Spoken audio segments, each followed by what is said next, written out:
Good evening students, मैं हूं doctor Charanjeet Singh, senior lecture chemistry government higher secondary school sir. तो बच्चों, हम पॉलीसेकेराइड्स आज डिस्कस करने जा रहे हैं। और पॉलीसेकेराइड्स की डेफिनेशन क्या होती है? Large carbohydrates that consist of many monosaccharides linked by COC glycosidic bonds are called polysaccharides. Polysaccharides play two important roles in organisms. दो मेन रोल्स हैं पॉलीसेकेराइड्स के। पहला है एनर्जी स्टोरेज और दूसरा है structure and protection. Polysaccharides in which all the monosaccharides are the same are called homopolymers. ऐसे polysaccharides जिसमें सारे मोनोमर्स एक ही होते हैं उनको होमोपॉलीमर्स बोलते हैं।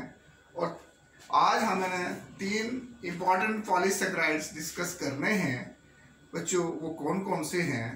पहला है ग्लाइकोजन, जो कि हमारे लीवर में स्टोर्ड फूड की फॉर्म में होता है, और दूसरा है स्टार्च, और तीसरा है सेल्यूलोज। तो सबसे पहले हम डिस्कस करेंगे ग्लाइकोजन। तो ग्लाइकोजन क्या होता है? The most common polysaccharides in animals and humans is glycogen. Animals और ह्यूमंस में, पर्टिकुलरली एनिमल्स में ग्लाइकोजन जो होता है ये कॉमन होता है। हमारी स्टोर्ड फूड है ये glycogen. Stored food in human body, ये लीवर में होता है। जब किसी ने फास्ट रखा होता है, हम खाना नहीं खाते, कोई भी एक्टिविटी, यहाँ तक यहाँ का झपकना भी जो है वो ग्लाइकोजन हम लीवर से लेते हैं। इसलिए हमारा लीवर स्ट्रांग होना चाहिए, क्योंकि लीवर का मेन फंक्शन ही है ग्लाइकोजन स्टोर करना और बॉडी को देना जब जरूरत पड़ती है। Glycogen is homopolymer that consist of alpha D glucose monosaccharides. ये अल्फा डी ग्लूकोज के मोनोसैकेराइड से बना होता है। Glycogen consist of alpha D glucose monomers linked via alpha 1,4 glycosidic bond in a helical fashion.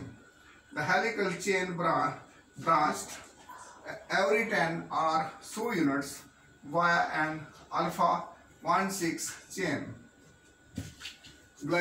उसके देखिए ये क्या बोल रहा है यहाँ पर कि ये ग्लाइकोजन बॉन्ड जो है इसमें ये अल्फा डी ग्लूकोज है, ये भी अल्फा डी ग्लूकोज है, ये भी अल्फा डी ग्लूकोज है।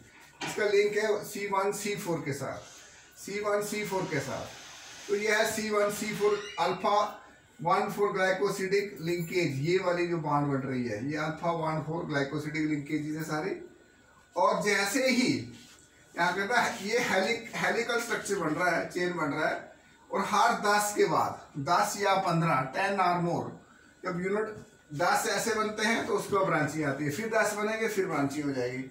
और जो ब्रांचिंग होती है वो 1, देखो ये कार्बन नंबर 1 है पहले का, और दूसरे चेन का 6। पहले 10 चेन ऊपर से आएंगे अल्फा डी ग्लूकोज के, और ये 1,4 के साथ पहले का 1 दूसरे का 4, पहले का 1 दूसरे का 4, 1,4 ग्लाइकोसिडिक लिंकेज होगी अल्फा डी ग्लूकोज की। और जैसे ही 10 या 12 या 13 हो जाएंगे, उसके टर्मिनल से नीचे एक और चेन, और निचले के 6 वाले का ये आर्क है, ये पॉइंट बड़ा इंपॉर्टेंट है यहाँ पर कि 1,6 को टच करेगी। ये R जो ईथर वाला पोर्शन यहाँ आएगा, ऊपर का OH यहाँ का OH, और 1,6 के साथ टच करेगी, वाटर मूव होगा। फिर ये 10 मिनिमम 10 होने चाहिए, 10 के 15 के बीच में, और फिर टर्मिनल से नीचे चेन चलता जाएगा। तो इस तरह से ये ग्लाइकोजन के चेन बनते हैं। और बच्चों, ये ग्लाइकोजन जो होता है हाईली ब्रांच्ड होता है, तो इसलिए इसका ग्लाइकोजन हमारा स्टोर्ड फूड है। ये ब्रांचिंग यहाँ भी नोट में लिखा, branching occurs eight every 10 units. जैसे ही 10 हुए तो 1,6 ग्लाइकोसिडिक लिंकेज जो है वो नीचे बनना शुरू हो जाती है। और इसमें हमने एक चीज़ और याद रखना कि मिनिमम ग्लाइकोजन के चेन में 10⁵ यानी कि 1 के आगे 5 जीरो लगाइए तो इतने ग्लूकोज के यूनिट आपस में जुड़े होते हैं। 10⁵ ग्लूकोज यूनिट इसमें जुड़े होते हैं ग्लाइकोजन में। अब हम आ जाते हैं स्टार्च। बस ग्लाइकोजन का इतना ही है। कोई पूछे ग्लाइकोजन हमारी बॉडी में कहाँ होता है, तो लीवर में होता है। काम क्या है इसका? Stored food in human body.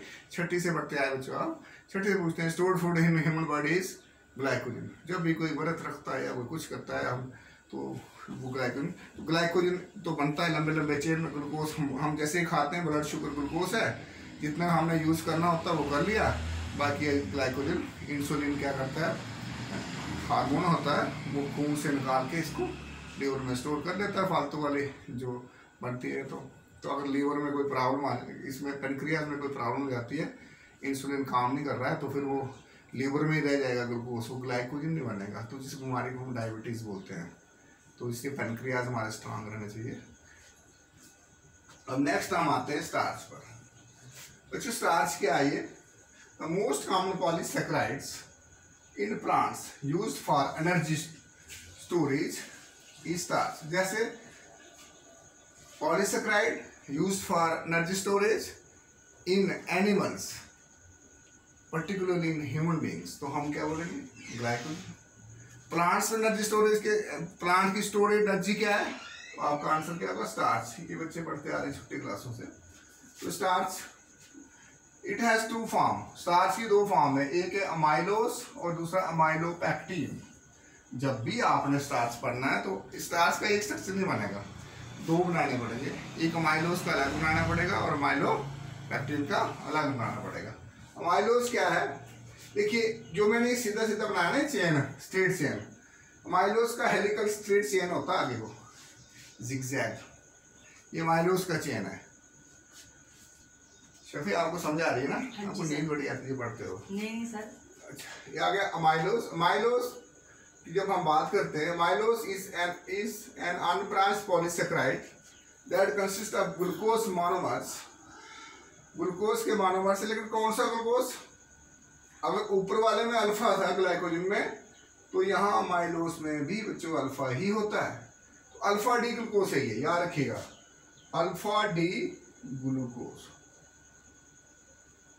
यानी कि अमाइलोज अल्फा डी ग्लूकोज से बना होता है। मोनोमर्स हो गए एक एक यूनिट इसके, मोनोमर्स, ग्लूकोज मोनोसैकेराइड ग्लूकोज है, उससे मिलकर बनता है, connected via alpha 1 for glycosidic linkage. देखो ये अल्फा, इसका 1 और इसका 4 ग्लाइकोसिडिक, यहाँ का OH नीचे वाली साइड था और इसका भी OH नीचे वाली साइड था 4 नंबर पर, तो 1 और 4 के बीच में ग्लाइकोसिडिक लिंकेज बनता है। इसके भी 1 और 4 के बीच, आप देखो यहाँ OH इसका हटेगा तो वाटर वाले को रिमूव होगा, O बचेगा, तो ये ग्लाइकोसिडिक लिंक 1 4 ग्लाइकोसिडिक लिंकेज बनेगी। और हमने पहले कह दिया कि ये लॉन्ग चेन पॉलीमर्स है ये, और हमने कहा ये हेलिकल स्ट्रक्चर है, ये जिगजैग स्ट्रक्चर, और इसको बोलते हैं अमाइलोज। और पूरे स्टार्च का ये 20% होता है, it is 20% of the whole starch. जितना स्टार्च अगर टोटल होगा पूरे स्ट्रक्चर में 20% अमाइलोज होता है। It is sparingly soluble in water, पानी में ये कम घुलता है बच्चों, इस चीज़ का ध्यान रखिएगा, पॉइंट नोट करते रहिए। पानी में ये लेस घुलता है, इनसॉल्युबल नहीं बोल सकते हो आप, सॉल्युबल भी नहीं बोल सकते, तो स्पेरिंगली सॉल्युबल। अब हम आ जाते हैं, इसके बाद हमारे पास आता है अमाइलोपैक्टिन। अब जब हम अमाइलोपैक्टिन की बात कर रहे हैं, तो अमाइलोपैक्टिन इसका सेकंड कंपोनेंट, यानी कि स्टार्च की जब हम बात करें बच्चों, तो स्टार्च के दो कंपोनेंट होते हैं, पहला कंपोनेंट अमाइलोज और दूसरा अमाइलोपैक्टिन। एक स्ट्रक्चर बनाने से काम चलने वाला नहीं है। अमाइलोपैक्टिन क्या होता है? It is 80% of the starch. अगर जो स्टार्च होता है हमारे पास 20% अमाइलोज है, अमाइलोज को अमाइलम भी बोलते हैं, और 80% जो होता है वो अमाइलोपैक्टिन होता है। It is branch polysaccharide that consist of alpha D glucose monosaccharide linked by alpha 1 4 glycosidic linkage. देखिए ये किससे बना हुआ है? अमाइलोपैक्टिन की हम बात कर रहे हैं। It is branch polysaccharide that consist of alpha D glucose monosaccharide linked by 1 4 glycosidic. इस तरह से ही 1 4 ग्लाइकोसिडिक लिंकेज, ये भी अल्फा डी ग्लूकोज से बना होता है। और इसके बाद ये क्या कर रहा है? उसके बाद कहता है link by and branch is connected, it's connects via alpha 1 6 glycosidic bonds. The branches occurs at every 30 units of glucose, 30 or 40 units of glucose। जैसे 30 यूनिट्स और 40 यूनिट्स होते हैं ग्लूकोज के, तो ब्रांच हो जाती है at every 30 or 40 units of glucose। जैसे ही 30 या 40 यूनिट आगे तो ब्रांचिंग जाएगी। अब आप बोलो सर जी वो स्ट्रक्चर कहाँ रखा आपने बनाकर, ये तो माइलोस का स्ट्रक्चर है। Its structure is same, its structure is same as that of इसका ग्लाइकोजन, यानी कि माइलोपेक्टिन का और ग्लाइकोजन का स्ट्रक्चर सेम होता है। तो फिर डिफरेंस कहाँ है? डिफरेंस ये है कि जो माइलोपेक्टिन है, जो ग्लाइकोजन है, ग्लाइकोजन बच्चों पॉइंट नोट करिए, लिखिए, नोट करिए, आप भी नोट करिए।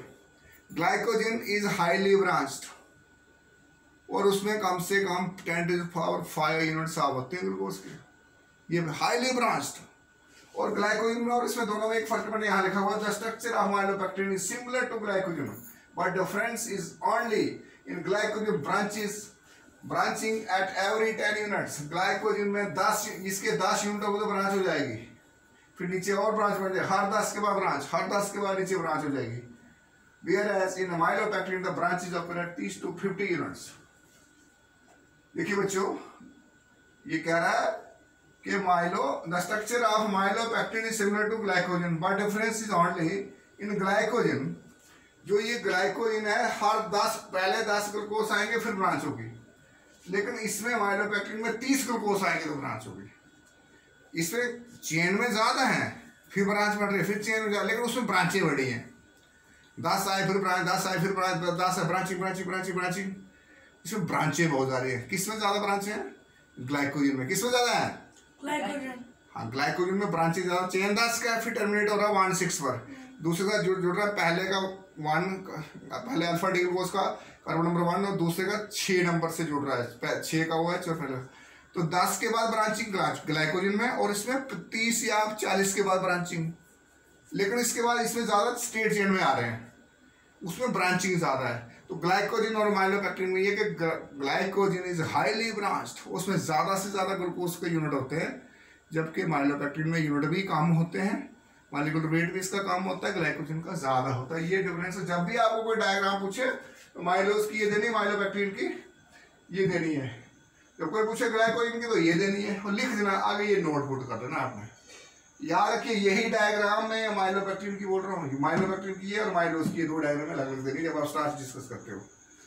बच्चों, स्टार्च जो होता है, पहले इंसान भी जंगलों में रहता था और वो भी दरख्तों के छिलके वगैरह खाता था, ठीक है।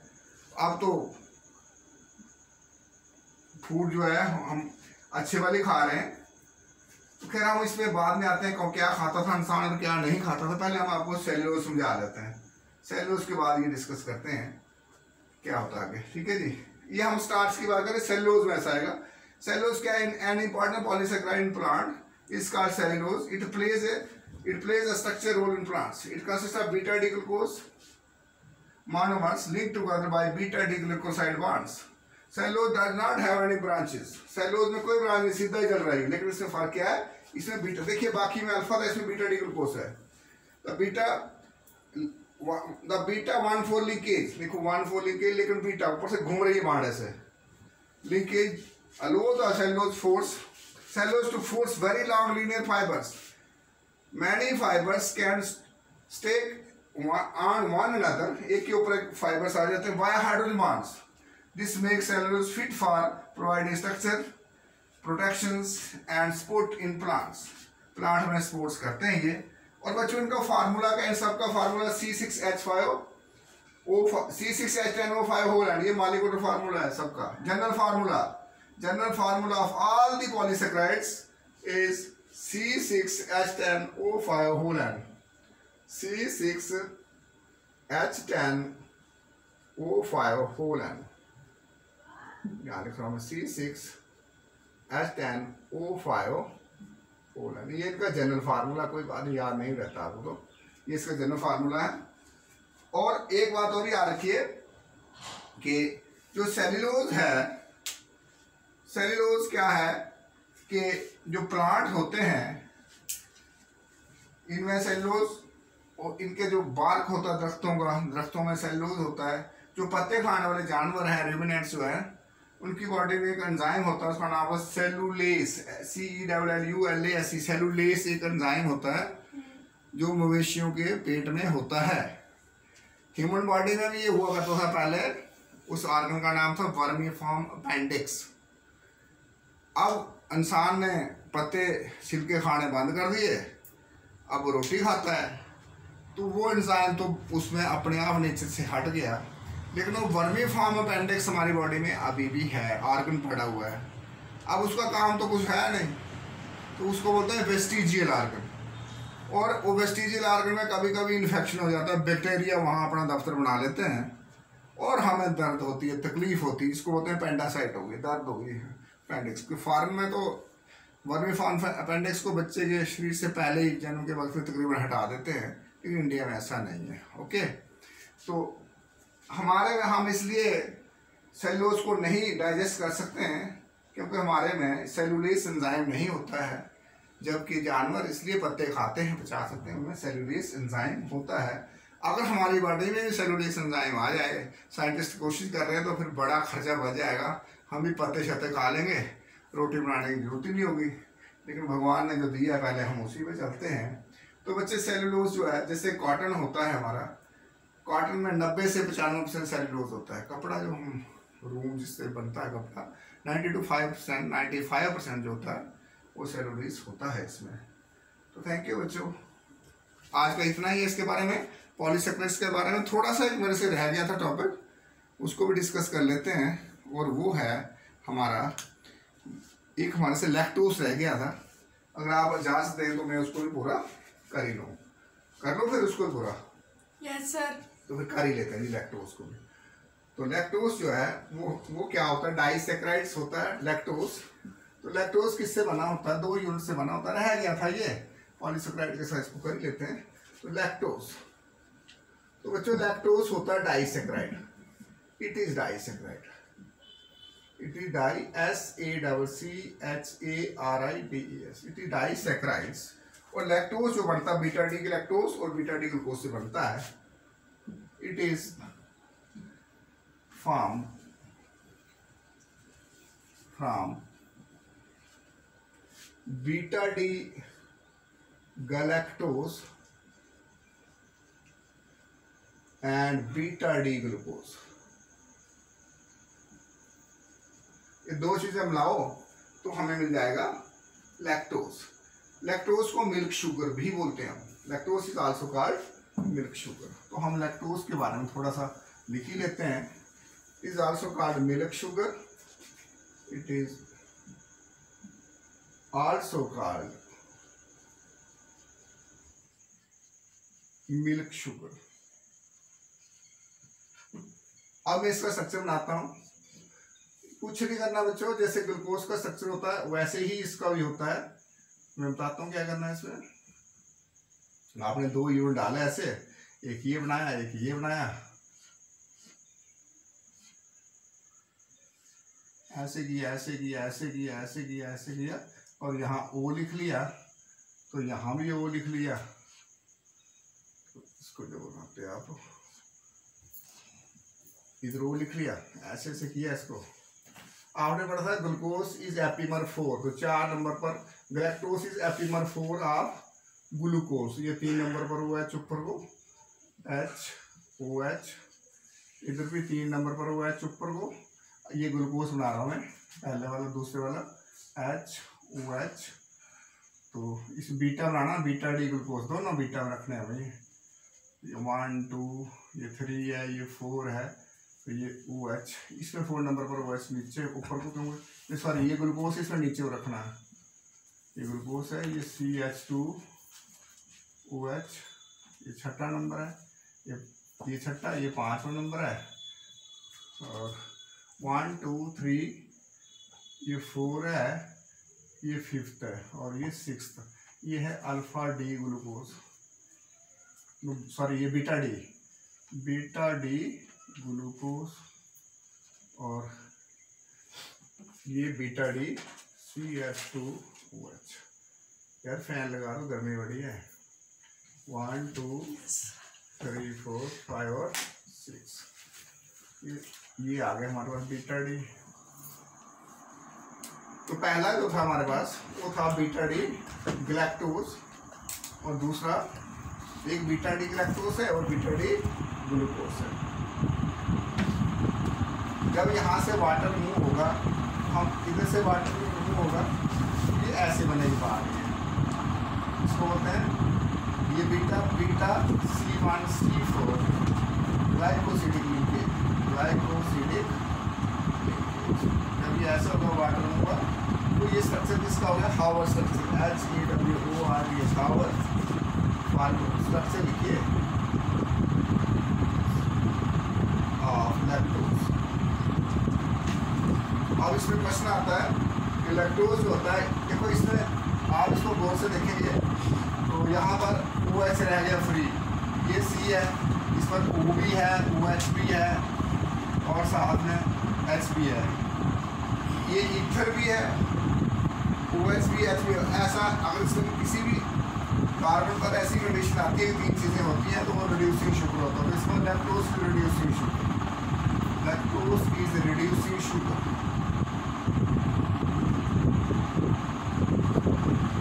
लैक्टोज रिड्यूसिंग शुगर है। जब रिड्यूसिंग शुगर होती है, क्या क्या नाम रखती है रिड्यूसिंग शुगर में बच्चों, आपने याद रखना है, it reduces Fehling solution, Tollens agent है, टॉलिन्स